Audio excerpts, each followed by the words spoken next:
o pior MMORPG de todos os tempos, Guild Wars 2, por Charles Jogos. O Charles, que é um youtuber brasileiro, faz esta série do pior MMORPG de todos e tem esta série baseada no conteúdo do Josh Strifehaze.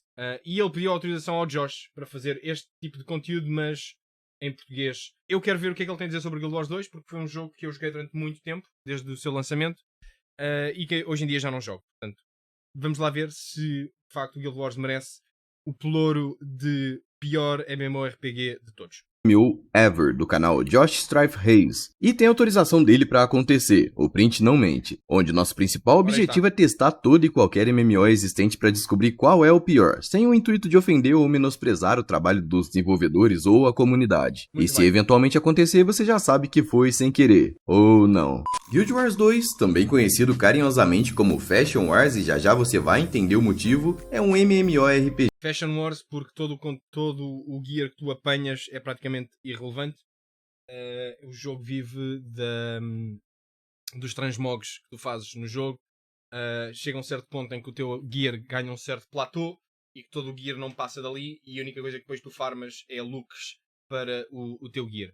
O jogo em si é possivelmente dos MMOs RPGs mais fáceis de jogar. Não existe a Holy Trinity, a chamada trindade das classes, em que tu tens um healer, um DPS e um tanque. Não existe isso no Guild Wars 2. Toda a gente faz tudo. O Warrior consegue healar, consegue fazer DPS, consegue fazer tanque. Classes como o Mesmer conseguem ser DPS, conseguem ser healers, conseguem ser tanque. Enfim, não existe bem essa definição do que é um tanque, o que é um healer, o que é um DPS neste jogo. Toda a gente consegue fazer tudo minimamente. É aquele gênero.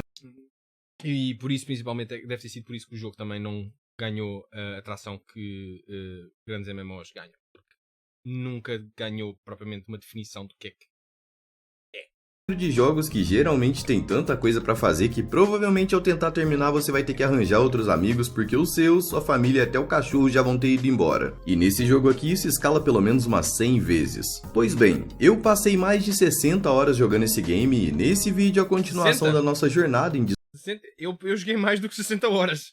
descobrir qual é o pior MMORPG já produzido na história. Antes de tudo, eu sou Charles e Eu devo ter jogado para aí 1000 horas disto. 1000 horas de Guild Wars. esse é o canal Charles Jogos, o menor melhor canal do mundo. E pra você que tá chegando exatamente por agora, só procure aí um lugar confortável pra se sentar, sempre olhando se não tem nenhum dragão antes, e relaxa. Beleza, eu confesso que a minha história com Guild Wars 2 é quase exatamente o que acontece com a maioria das pessoas que conhecem esse game. Você olha ele ali parado no canto e pensa, e se eu jogasse isso aqui? Mas depois das 2 ou 3 primeiras horas estando mais perdido que velho raparigueiro com 13º no cabaré, você acaba deixando pra lá e começa a procurar outra coisa. Mas eu não te culpo, porque realmente é um game que não é tão linear quanto os outros e tem um mapa maior que a sua mãe. É assim, o mapa é grande. No entanto, está instanciado. Ou seja, tu, quando estás numa zona, essa zona não está ligada à outra zona diretamente. Está ligada por portais. Ao contrário de no WoW, tu consegues, sem uma espécie de loading ou sem espécie de divisão, passar de zonas de mapa para outra zona de mapa. No Guild Wars, não. Cada zona está delimitada por portais e por zonas. Tu, quando estás numa zona e queres ir para outra, tens que passar por um portal que te vai instanciar nessa outra zona. O mapa em todo, as várias zonas são bastante grandes. É um mapa bastante expansivo. No entanto, as zonas estão interligadas de uma forma diferente de um MMO open world, digamos assim. Isto é open world kinda. Pronto. Open world, mas não tão open world. Fica quieto, que é melhor pra nós.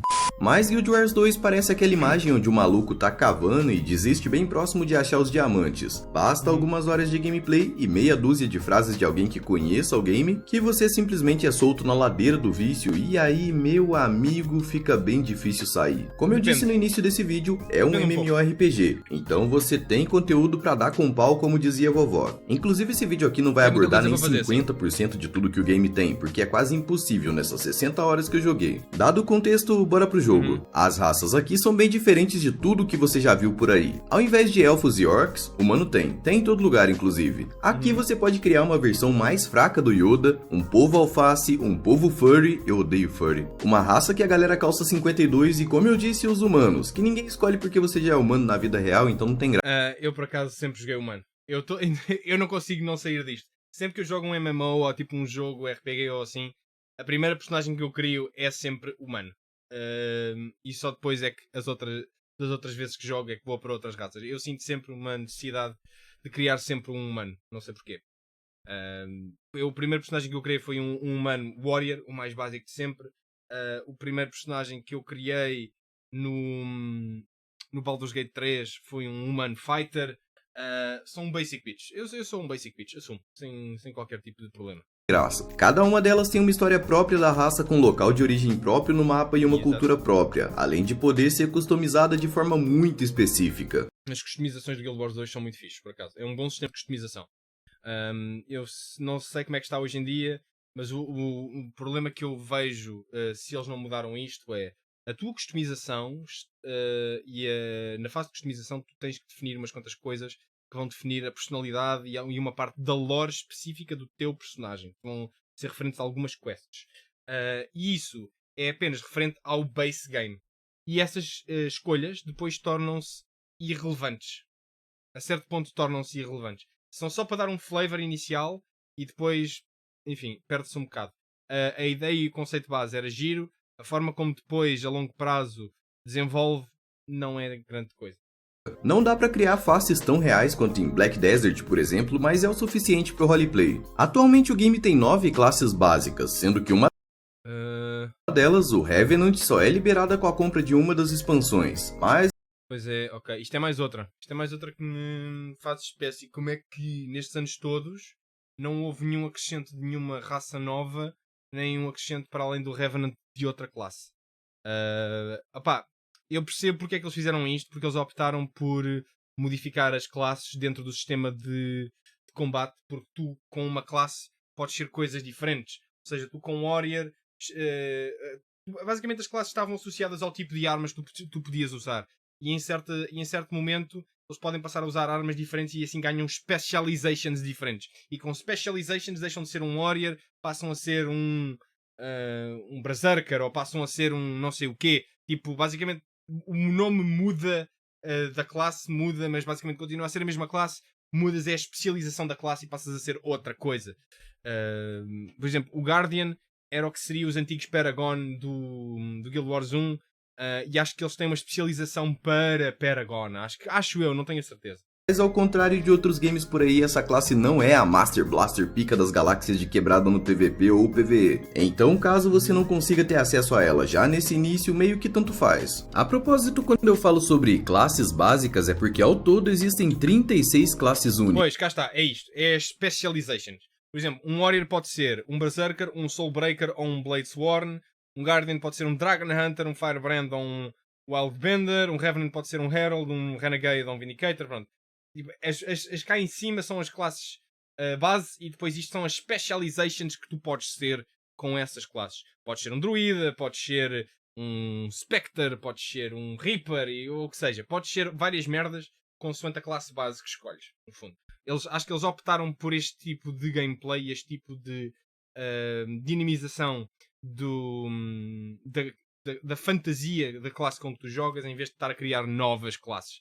Percebo este caminho. E se você tem dificuldade em escolher coisas, com certeza isso aqui vai te ferrar bastante. Cada classe tem um estilo próprio, qualidades e defeitos. Então tem tanque com dano, tem tanque suporte, tem suporte com dano, tem DPS de utilidade, tem DPS com muito dano e nada de defesa e por aí vai. Quando você achar que isso já é a variedade do jogo, ainda vai descobrir que cada arma que você equipa ativa lá está. Isto sempre é aquilo que eu digo que no fundo é o calcanhar vai descobrir que cada do Guild Wars 2, que é as classes, não havendo uma Trinity, não havendo a trindade do Healer, DPS e Tank, as classes podem ser tudo ou fazer tudo. Não solidifica bem as tuas funções e a longo prazo eu pelo menos falo por mim, eu sentia-me irrelevante no meio de toda a gente com quem jogava, porque é tipo, toda a gente faz tudo toda a gente pode jogar ao mesmo tempo, tipo, ninguém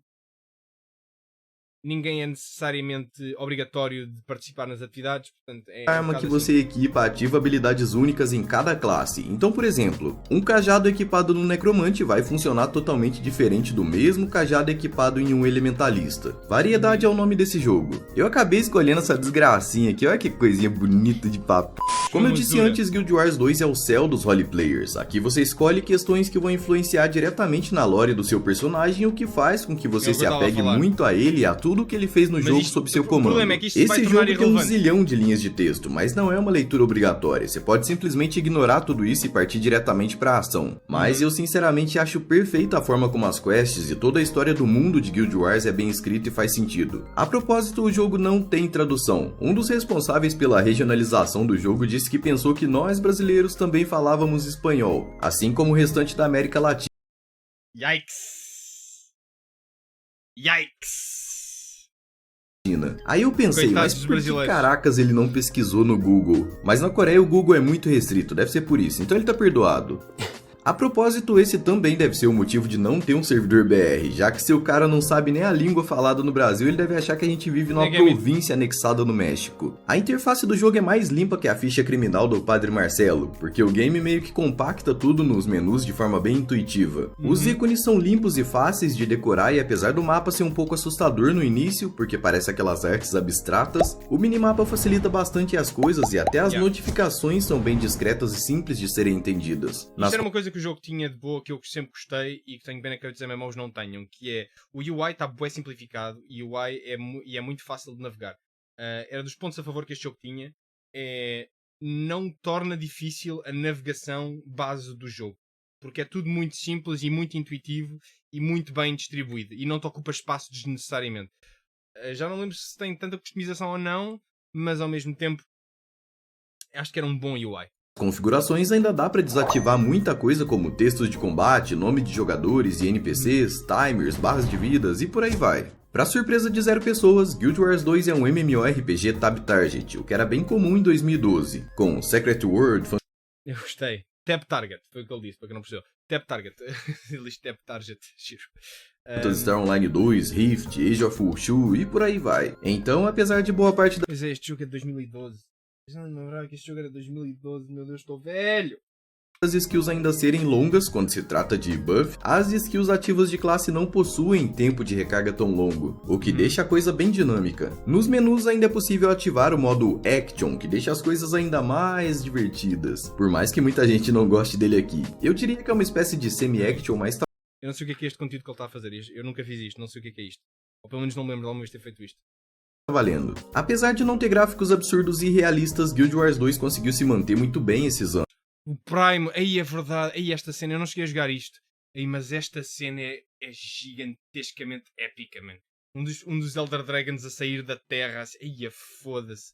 Isto é o Primordius, não estou em erro. Porque esse estilo meio cartoonizado dele, com efeitos que parecem um sonho psicodélico, daqueles que você tem depois de tomar bebidas aleatórias em festas, e isso não é uma experiência pessoal, eu juro, faz com que ele continue bem bonito. E então digamos que o jogo envelheceu com... O Primordius e o outro de gelo, como é que ele se chamava? Ai, foda-se. Falta-me o nome.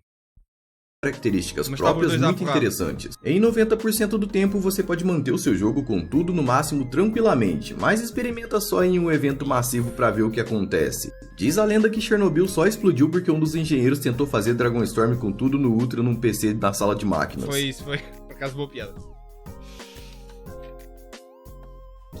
Falando em evento de grupo, é surreal como os eventos aqui são planejados pelos mapas. Um problemão que a gente sempre teve em MMORPGs é que se o cara matasse um mob na sua frente, você ficava ali, chupando o dedo e não ganhava nenhum bom dia. Aí veio o XP de tabela, onde só bastava estar perto para pegar uma parte da experiência quando você pelo menos acertasse o monstro, e então Guild Wars 2 trouxe a evolução, em que basta você estar na área e participar minimamente de qualquer evento aleatório e o XP já brota que nem um pé de feijão na sua tela. Isto também era um problema que o jogo tinha, que eles tentaram que isto fosse uma cena, tentaram inovar neste sentido, que foi, em vez de terem um sistema de classes, um sistema de quests, eles tinham um sistema de eventos. Ou seja, tu, por área, tinhas os Dynamic Events que estavam a acontecer, e às vezes esses Dynamic Events progrediam para um World Boss na zona. Pá, no papel a ideia era bué da gira, porque tu não tinhas que estar a falar com um bacano para ganhar uma quest, para ir fazer e não sei o quê, mata ali 10 bichos e volta aqui que eu dou-te uma recompensa. Não. Basicamente as coisas aconteciam à tua frente, tu participavas no evento, acabavas de participar no evento e recebias imediatamente a reward. No papel, bué prático, bué fixe. Em termos de longevidade, não muito. Porquê? Porque estes eventos aconteciam em rotatividade sempre. Estes eventos não deixavam de acontecer. Fazias este evento uma vez e quando voltasses à zona outra vez, num outro momento, esse evento podia estar a acontecer outra vez. Pá, era uma forma de tu ganhares recursos sempre, ganhares as currencies, gold, karma e outras coisas. Pá, mas ao mesmo tempo é tão repetitivo e tão nada de novo a longo prazo que tu cansas-te. Tu cansas-te. Tipo, nas zonas de leveling, não tanto. Mas este gameplay loop foi o loop que funcionava tanto nas zonas de leveling como nas zonas de endgame. Tu nas zonas de endgame, a única coisa que tu fazias era entravas na zona e fazias. Tu andavas em Zerg, que andavas com uma data de players ao mesmo tempo, a passear pela zona, a fazer a rotatividade dos eventos, a repetir os eventos todos. Acabavas os eventos aqui, fazias o seguinte, estavas a volta toda ao mapa e chegavas e o evento começaste, estava outra vez a recomeçar. E estavas sempre neste loop, no endgameplay loop, para ganhares as currencies, para ganhares os recursos e tudo que ganhavas em endgame. Nas zonas de leveling, não tanto, não te interessava muito porque fazias este loop, evoluías, passavas da zona, pronto, adeus, bom dia, vão-me embora.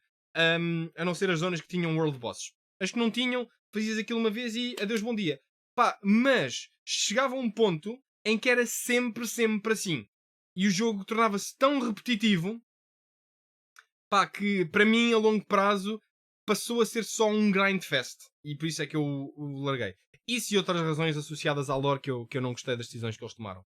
E ainda dá pra repetir várias vezes isso, que nem você repetia comida na cantina da escola. Sobre Pay to Win diretamente eu vou deixar a interpretação aberta pra vocês, já que tem gente que vai dizer que travar conteúdo que só é liberado por expansões pagas por dinheiro real, ou itens que facilitam a sua vida no jogo é totalmente Pay to Win, enquanto outras pessoas vão dizer que é necessário pro jogo existir, já que é uma forma de monetização a longo prazo. Eu concordo um pouco com cada parte. Coisas como New World fez recentemente de atrelar todo o endgame exclusivamente a uma expansão caríssima realmente é bizarro, mas eu acho que aqui, com a versão base do jogo sendo gratuito, a empresa preferiu não vetar o conteúdo e sim a utilidade das coisas. Então, por exemplo, o jogador que só tem a versão gratuita do game tem acesso a algumas funções somente após certos níveis, além de possuir slots limitados de personagem, não tem acesso à classe Revenant, que apesar de não ser pay to win é muito bonita visualmente e tem um dos kits mais legais do jogo, nem acesso a algumas especializações. Grande parte da store era cosméticas. Havia umas quantas coisas que tu podias de facto argumentar e como o Charles está a dizer,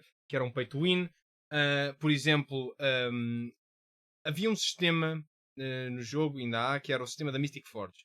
A Mystic Forge vivia muito de tu poderes mesclar itens nessa Mystic Forge para teres itens melhores.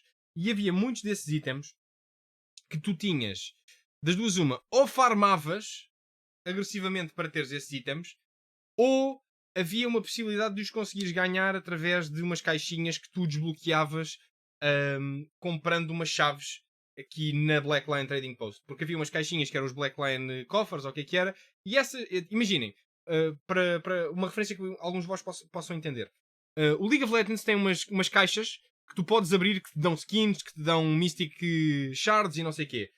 Era semelhante aqui no Guild Wars 2. Há umas caixas que tu só consegues abrir com umas chaves que tu, das duas uma, ou ganhas em algumas quests muito específicas ao longo do jogo, ou então compras essas chaves no Blackline Trading Post. E essas caixinhas davam-te recursos às vezes muito bons e às vezes materiais importantes para tu poderes ter itens melhores. Portanto, quanto mais caixinhas tu abrisses, mais recursos e mais coisas bacanas tinhas.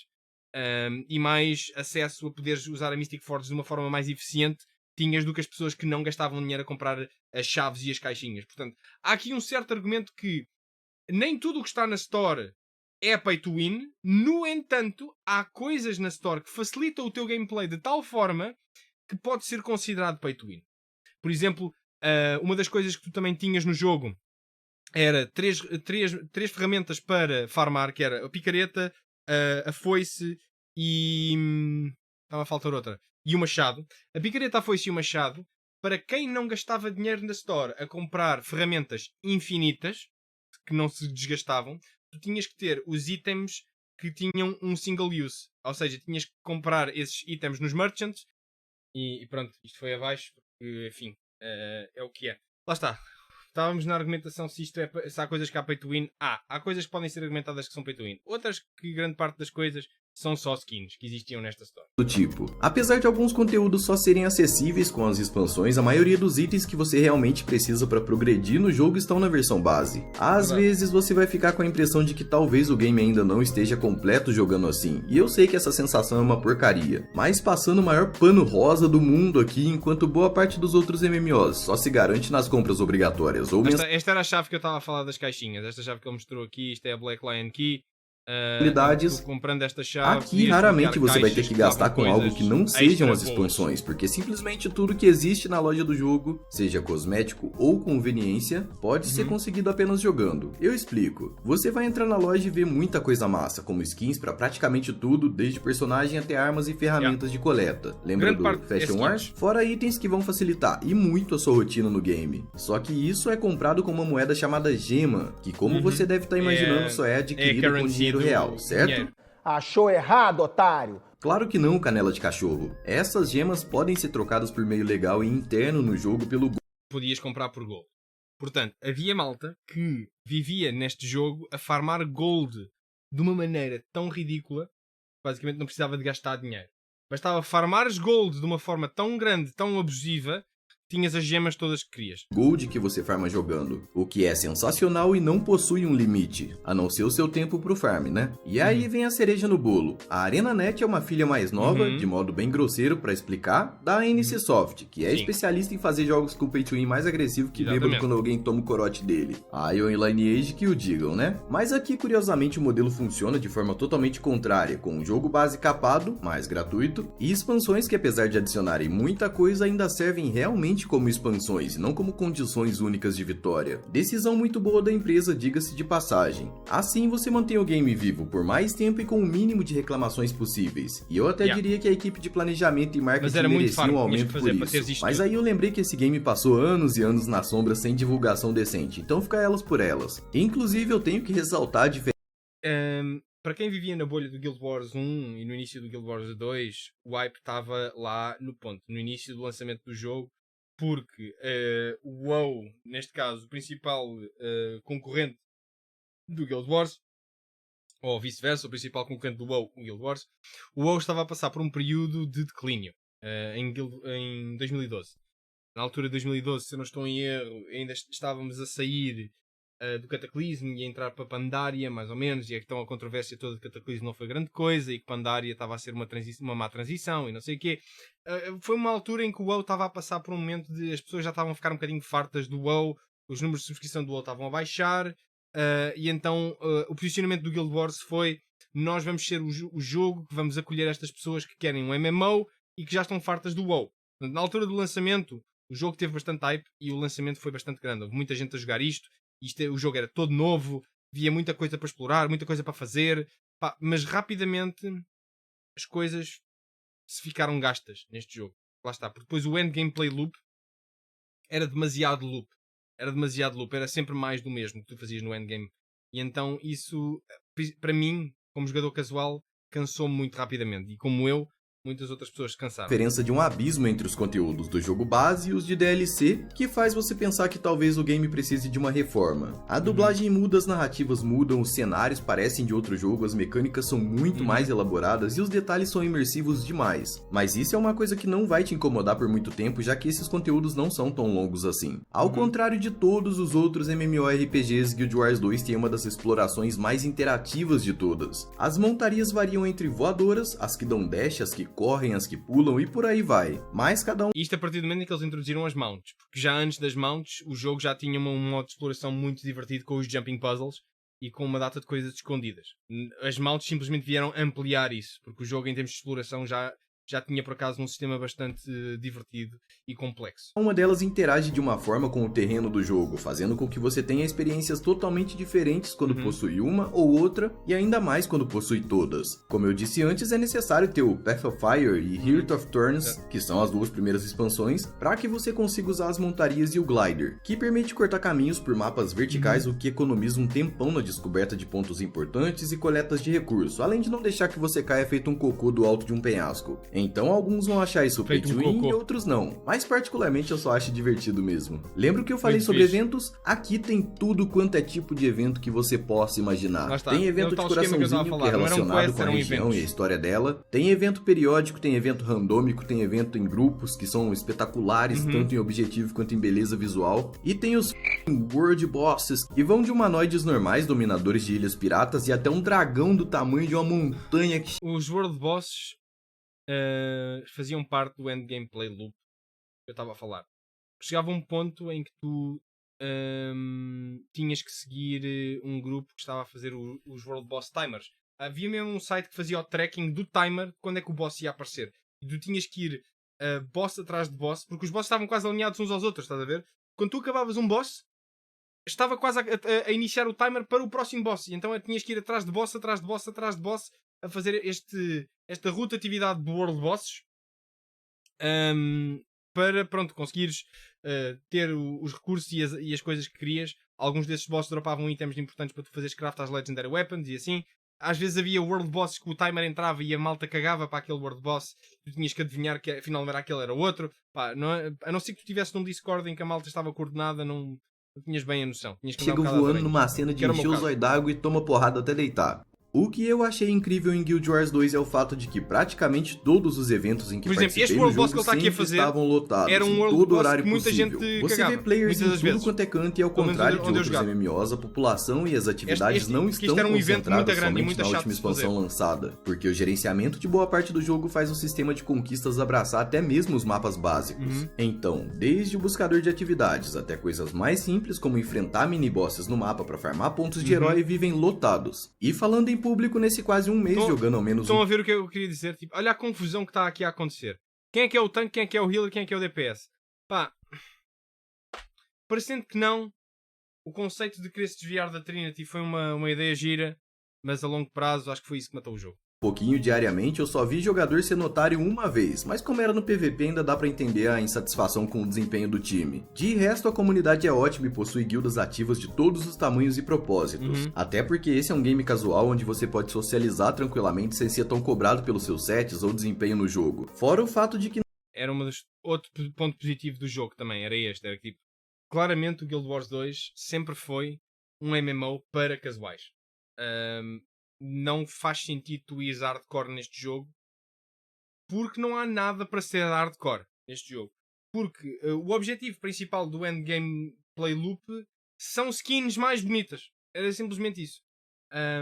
E portanto não havia grande necessidade de ser hardcore, porque o único objetivo grande para o qual toda a gente trabalhava era ter skins mais bonitas. E nos eventos que eu falei, quando a galera vai morrendo aos poucos, sempre tem gente pra ressuscitar. O pessoal é tão receptivo que eu tô em 2 guildas de gringos e eu nem sei como eu fui parar lá. Infelizmente eu não consegui aproveitar muito da exploração submarina e nem do Living World, que é uma mecânica única que diferencia totalmente Guild Wars de outros MMORPGs, apresentando meio que uma área inteira como se fosse uma DLC pra facilitar o entendimento, com mapas, skins, conquistas e uma linha de quests que liga diretamente à última expansão à próxima. O que novamente é um prato cheio pra quem ainda quer mais conteúdo em um jogo que você já tem o suficiente pra ser dado como desaparecido pela família. E antes que você pergunte, é um conteúdo pago com grana real. Mas aí vem o negócio. Você pode trocar Gold por gemas e comprar na loja sem gastar nadinha. Pra fechar esse tópico, dá uma olhada nesse evento. Para conseguires ter o Gold suficiente para trocares por gemas para que seja relevante, é bastante tempo a farmar. Chamado Dragonstorm, que é você e mais 1 zilhão de players envolvidos diretamente na treta de dragões que o jogo apresenta como lore. Tudo devidamente animado e dublado em inglês, um verdadeiro show. Sobre equipamentos, Guild Wars apresenta tiers diferentes que variam de normais, exóticos, ascended e lendários, mas com o diferencial de que itens lendários possuem efeitos visuais e até sonoros bem diferentes, além de poder alternar atributos e componentes livremente, como se fosse um canivete suíço, o que é sensacional para quem fáceis de não obter joga com uma estes build itens. só. Apesar de parecer complicado demais, você pega as manhas muito facilmente. Jogo casual, Mais ou lembra? menos. E enquanto o farm Mais de ou menos. equipamentos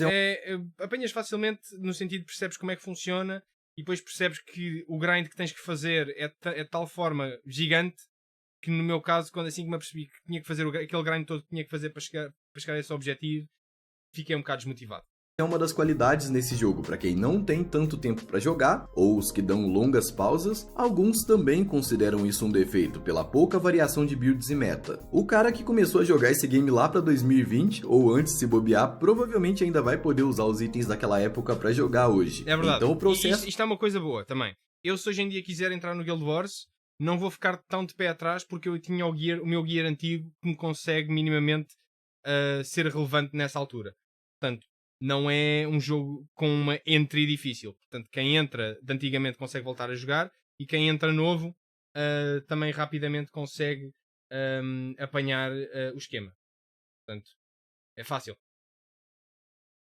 de equipar o seu personagem pro Obviamente, nível jogo máximo casual. de equipamentos demora pouquíssimo, ao menos pro Ascended, porque os lendários ainda são uma tarefa dura e que exigem ser craftados, ao contrário das outras que podem ser farmadas inteiras, porque se não fossem o game perderia o sentido também, né? A propósito, praticamente tudo que você faz aqui tem o objetivo final de farmar seus itens ou skins, além de colecionáveis como as próprias montarias muitas e até achievements móveis e pra cenas que podias casa. fazer, As yep. armas e armaduras do seu personagem ainda podem ser equipadas com sigilos, runas e infusões, e cada tipo de equipamento possui atributos que vão favorecer sua classe em alguma coisa, sendo que alguns apresentam dano Resumidamente, tinhas total uma baseado em capacidade de crítico, customização outros do teu de utilidade personagem ou muito resistência. diversificada. Além de ter um que é o Severino dos status com diversas linhas de atributos e que serve mais para exploração de mapa ou PVP massivo. Boa parte dos itens aqui podem ser comprados ou craftados, então sempre tem uma moeda ou recurso para troca nos NPCs Exatamente. que habilita itens diversos que novamente vão de skins a armas e utilitários em geral. Por falar em craft, infelizmente eu não tive tantas chances assim de testar o sistema, O sistema de crafting era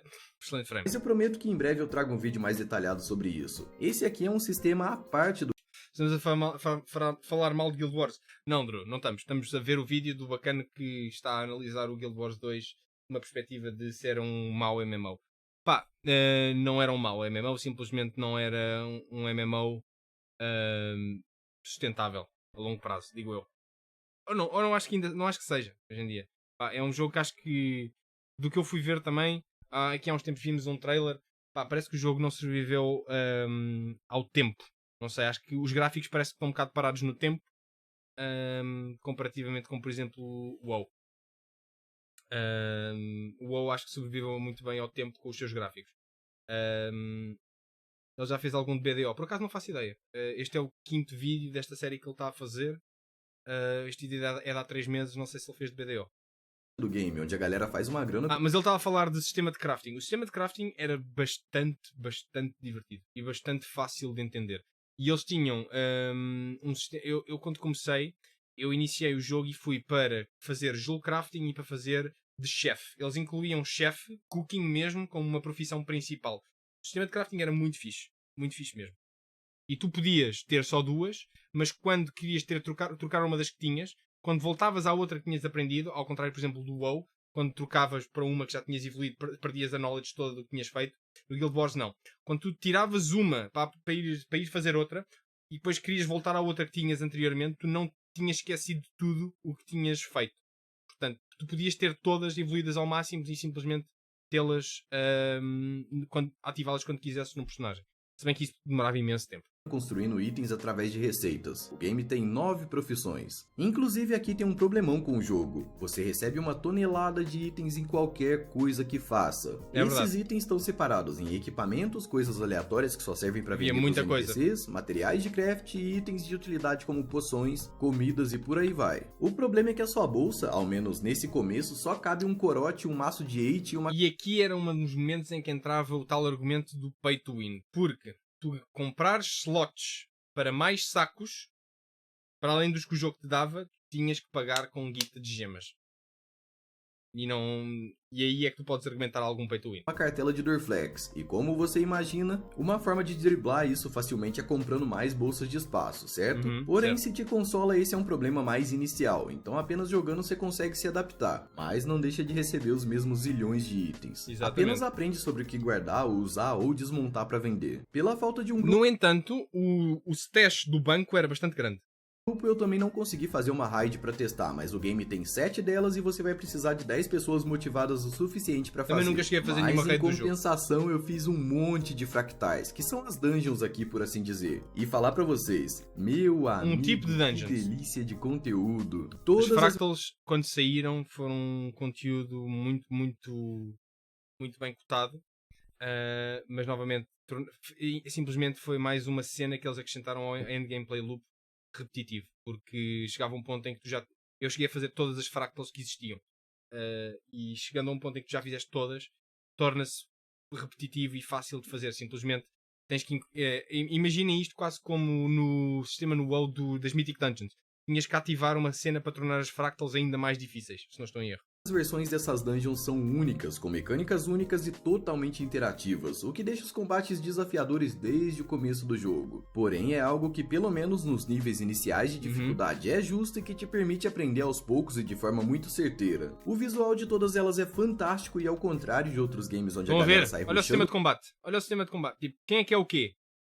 O que é que está a acontecer? Não sei. Está só mal, está a spamar merdas para cima do boss. tudo aqui as coisas são feitas como um processo. É o que Pra é. fazer as fractais avançadas, seu personagem tem que ter resistência à Agony, que é um tipo de debuff que os inimigos aplicam em você, e isso faz com que as mecânicas causem mais dano. Porém, conforme seus equipamentos são melhorados, dá pra ir colocando também as resistências à Agony. Então a situação melhora aí muito, Lá está. mas as mecânicas Cena da das Agony. fractais avançadas continuam sendo uma parada sinistra que exige coordenação total do grupo. Sobre PVP, as arenas de Guild Wars 2 são um charme, e eu particularmente sou viciado em uma que Houve uma altura em que eu fazia muito PVP de Guild Wars e as arenas tinham um sistema muito engraçado.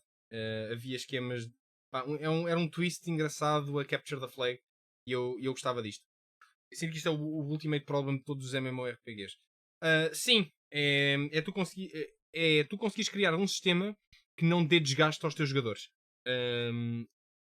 Porque o problema que eu vejo em MMORPGs principalmente é tu vais ter sempre malta que joga o jogo de tal forma intensiva e hardcore que te consome o conteúdo máximo, e vais ter malta que não joga a esse nível, malta casual que quer só chilar no jogo e que precisa de coisas para fazer também. E tu conseguires ter um endgame play loop que consiga equilibrar esses dois tipos de jogabilidade, consiga acomodar o estilo de jogo de malta casual e de malta hardcore, não é fácil de fazer. Não é algo que eu tenha noção que existe algum MMO que tenha equilibrado isso perfeitamente. Por exemplo, o WoW tem esquemas de casual muito fixe, o Guild Wars tinha coisas para casuais muito fixe, ao mesmo tempo o WoW tem coisas feitas especificamente para hardcores. O Guild Wars não era tão feito para hardcores, a meu ver. Tipo, o endgame play loop não era necessário ser hardcore, no fundo. lembra muito uma espécie de League of Legends da Shopee. Você tem o modo normal e o ranqueado que abre após 20 níveis do ranking de PVP. As recompensas mudam entre eles, mas novamente a gente volta naquele ciclo de cosméticos, utilitários ou sets. Não tem muito pra onde fugir disso. Como você deve imaginar, assim como em eventos PVP no mundo aberto, as filas aqui são rápidas e agora algo que vai te deixar pirado. Os equipamentos e personagens são escalados, todos pro mesmo nível. Exatamente, do PVP toda a gente está ao de mesmo arena. nível. Você não ouviu errado. Exatamente. Isto é por isso é que eu gostava deste PVP, porque basicamente tu entravas aqui e estavas ao mesmo nível de gear que toda a gente. E tu tinhas a possibilidade de criar personagens só para PVP, que só jogavas PVP com aquele personagem. E isso era fixe porque tecnicamente, estando toda a gente ao mesmo nível de gear, pronto, era só uma questão de skill. E isso era fixe. No nível 10, se não me falha a memória de idoso bicentenário, você já consegue entrar na área de PVP e adquirir com prata e bronze as armas que você quer usar para ir pro combate. Bacana. Aí é só ajustar suas passivas, e lembrando que Guild Wars tem um sistema maravilhoso de importação de builds por código, que você só precisa colar no chat e salvar, e partir pro pau. Lá ele. Esse é um dos melhores sistemas de balanceamento PVP que eu já vi no MMORPG, sinceramente. Como assim, eu sou senhor. extremamente terrível Concordo. em combates, já que meus dedos são de velha caquética esclerosada, eu não vou conseguir Lost Ark oferecer faz o boas mesmo com as imagens da arenas, não sei, experiência não aqui, joguei mas Lost tá Ark. valendo. E se aqui as guerras estão literalmente no nome do jogo, faz sentido que seja o modo mais procurado por quem quer um encontro massivo entre os players para provar quem é que manda na área. O sistema é bem simples, você escolhe seu lado na treta e vai defender ou atacar pontos importantes do mapa enquanto domina territórios inimigos até ter o controle sobre tudo. Isto Mas é que eu assim acho como que foi. A ideia base era boa.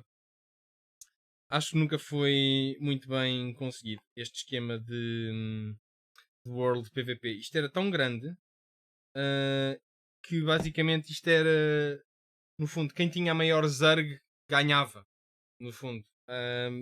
E acho que isto nunca foi, a meu ver, uma coisa muito bem conseguida por causa disso mesmo, porque lá está, ou tu estavas num servidor que tinha a maior Zerg, ou adeus, bom dia.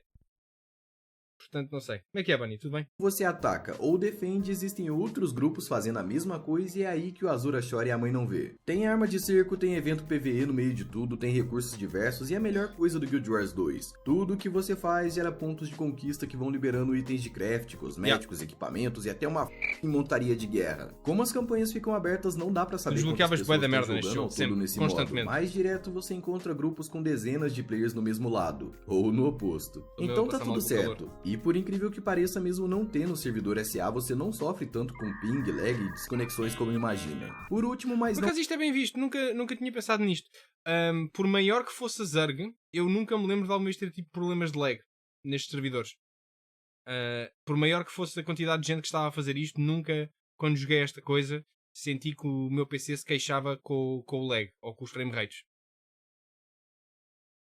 Significa que o jogo estava bem otimizado, isso era fixe. não menos importante, os addons, que são tipo a salada nesse banquete aqui. Você acha que não faz falta Add-ons? Este jogo dava para ter até add-ons? A sério? experimentar. Guild Wars possui um sistema de addon não oficial que faz uma sobreposição ao jogo, que também ok, não não é conta oficial. como hack ou qualquer coisa do tipo, porque se resume Ok. a mostradores de estatísticas, Não fazia ideia. rotas e ícones baseados Nunca- no próprio nunca- jogo. nunca joguei Eu com achei indispensáveis dois, o que mostra as rotas de coleta de pontos importantes, porque é Pronto, mais fácil ok. se perder pelos mapas aqui do que na 25 de março em dia de feriado, e a Giro. roda de montarias, que exibe atalhos selecionáveis das montarias, o que permite uma troca rápida e Não fazia ideia que isto era uma Mas cena. então, Charles, Guild Wars 2 é o pior MMORPG de todos? Não. Boa pergunta. Se esse vídeo fosse lançado em 1º de abril, eu diria que sim, mas em Não, qualquer era um- outra era data um bom é MMO. simplesmente impossível afirmar isso. Guild Wars Era um 2 bom é tipo MMO. comprar uma mansão antiga daqueles casarões que ocupam um quarteirão e geral tem medo de passar perto, mas você tem grana e tempo sobrando. Você compra sabendo que é velho, as pessoas vão apontar que envelheceu mal visualmente, mas É isso verdade. é tão clássico e o espaço É é verdade. tão grande que chega a ser convidativo explorar. E quanto mais você anda por ela, mais coisas encantadoras descobre e quando vai ver já tá tão hipnotizado com tudo que decide aceitar a casa do jeito que ela é, sem mexer em Exatamente. nada e se tornar apenas parte dela. Caraca, isso foi mais profundo que o umbigo daquele seu tio bebum de churrasco. Pra mim, um dos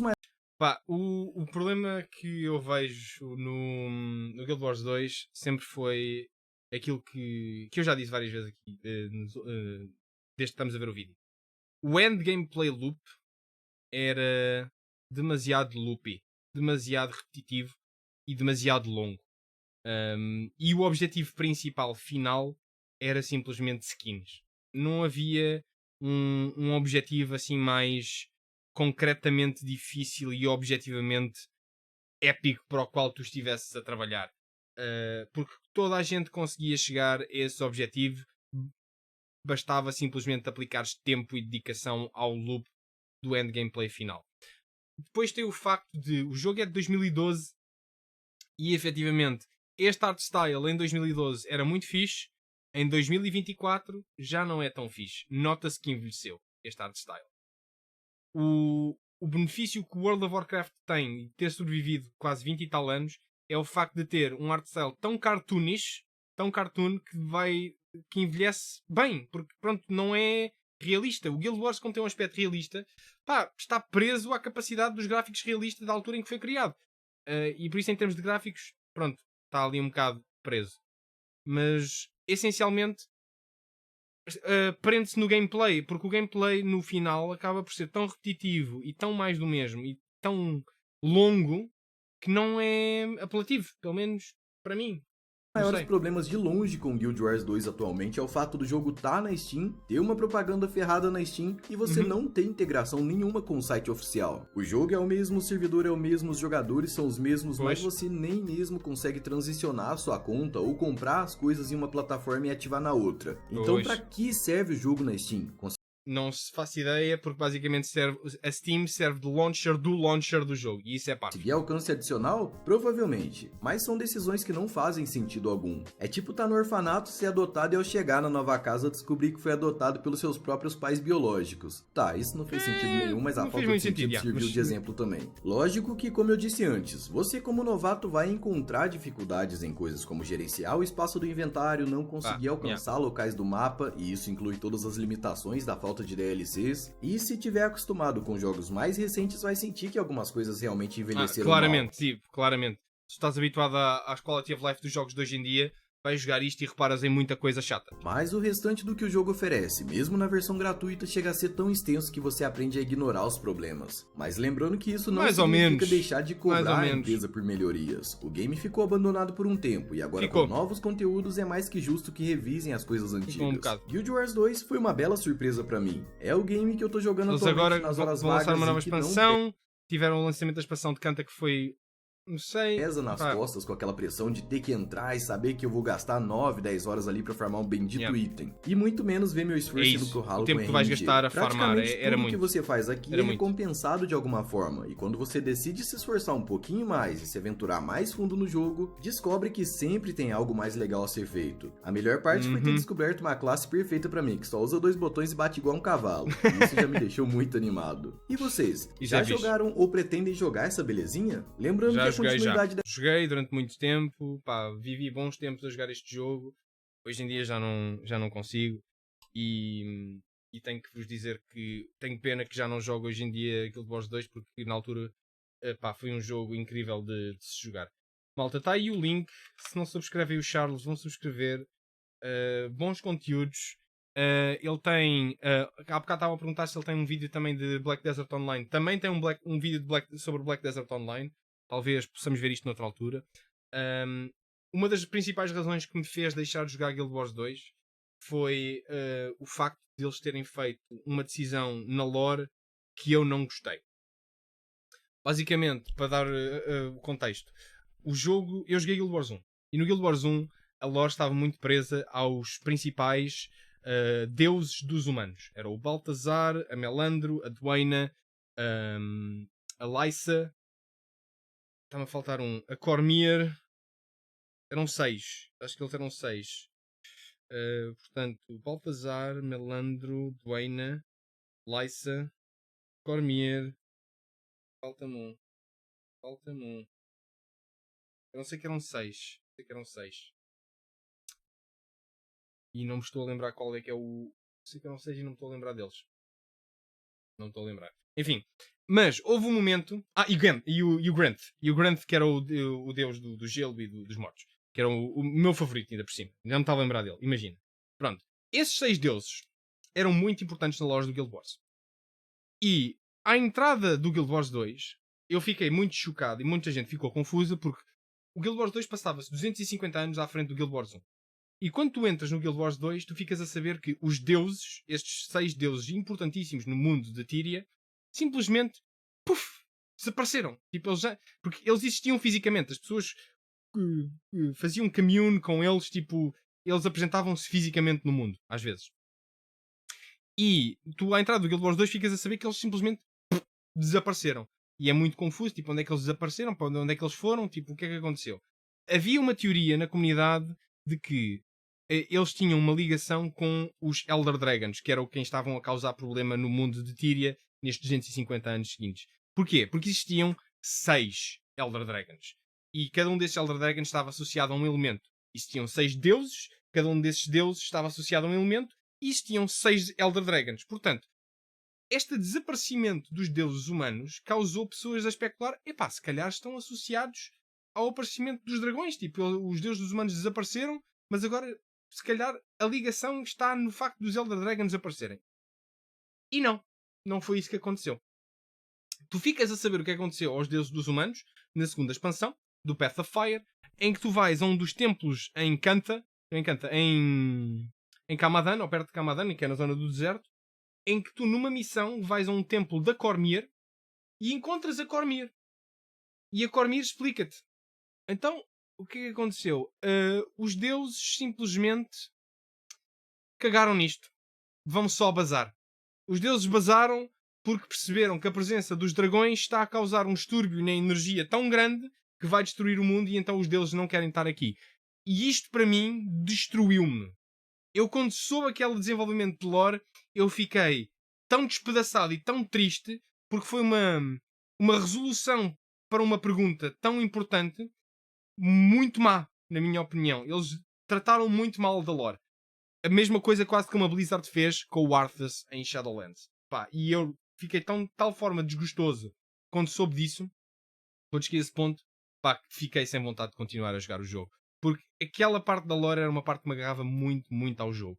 E eles terem simplesmente descartado essa parte sem grande dedicação a esse ponto tão importante para quem jogou Guild Wars 1, como era o meu caso, senti-me um bocado defraudado. Não sei. Isso foi o que também me fez deixar de jogar o jogo. O que é pena, porque eu gostava mesmo disto. Gostava mesmo disto. Tenho pena de não ter continuado a jogar, porque senti que já não tinha ligação com o jogo. No fundo foi isso.